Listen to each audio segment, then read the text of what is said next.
Hello বন্ধুরা, আমি জয়ন্তী চলে আসলাম সানডে। আজ হাজব্যান্ডের সঙ্গে বাজারে গিয়েছিলাম আর কি মাছ নিয়ে আসলাম তার একটা ছোট্ট ভিডিও তোমাদের সঙ্গে শেয়ার করতে। তো চলো দেখো। দেখো, প্রথমেই আমি একটা পাত্রে ঢেলে নিলাম চিংড়ি মাছ। খুব বেশি বড় না আর খুব বেশি ছোটও না, মাঝারি সাইজের চিংড়ি নিয়ে এসেছি কিছুটা। আর এই দিকটাতে আমি নিয়ে এসেছি আর একটা পাত্র। এবার দেখো এই পাত্রে কি ঢালছি, কি মাছ আছে এখানে। এখানে আছে তোমার সরপুঁটি। এই দেখো, জ্যান্ত সরপুঁটি 4টে। এই দেখো, কারণ সরপুঁটি খাওয়ার আমার বাড়িতে লোক নেই, দুজনের জন্য আমি 4টেই নিয়ে এসেছি। আর এই দেখো আর একটা বাটিতে ঢেলে নিচ্ছি এটা ভোলা মাছ।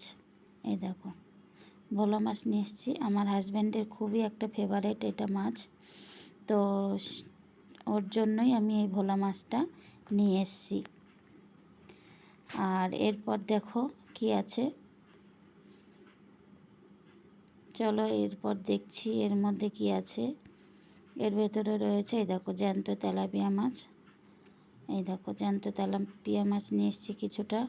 আমার ছেলেরাও খাবে, আমরাও খাবো, তো সেই জন্য তেলাপিয়াটা আনা আরও। আর লাস্ট দেখো এর মধ্যে কি আছে। এর ভেতরে রয়েছে দেখো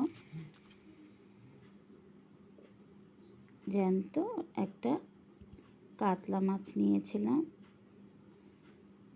কাতলা মাছ। এই দেখো, আর লাস্টে আছে এই দিকটাতে তোমার কাতলা মাছ। কিন্তু আমার বরের ভীষণ পছন্দ, আমাদেরও পছন্দ। আর দেখো লাস্টে কি আছে আর একটা। এই দেখো সমস্ত মাছগুলো দেখানো হয়ে গেল। আর এদিকে আছে লাস্টে আর একটা সারপ্রাইজ বন্ধুরা। দেখো, রবিবার বলে কথা, অনেকেই চিকেন মাটন খায়, তো দেখো আমরাও নিয়ে এসেছি আজকে। চিকেন না মাটন বলো তো দেখি তোমরা। এই দেখো, আমরা নিয়ে এসেছি চিকেন, কারণ আমার ছেলেরা মাটন খায় না, তো ছেলেদের কথা চিন্তা করেই আনা।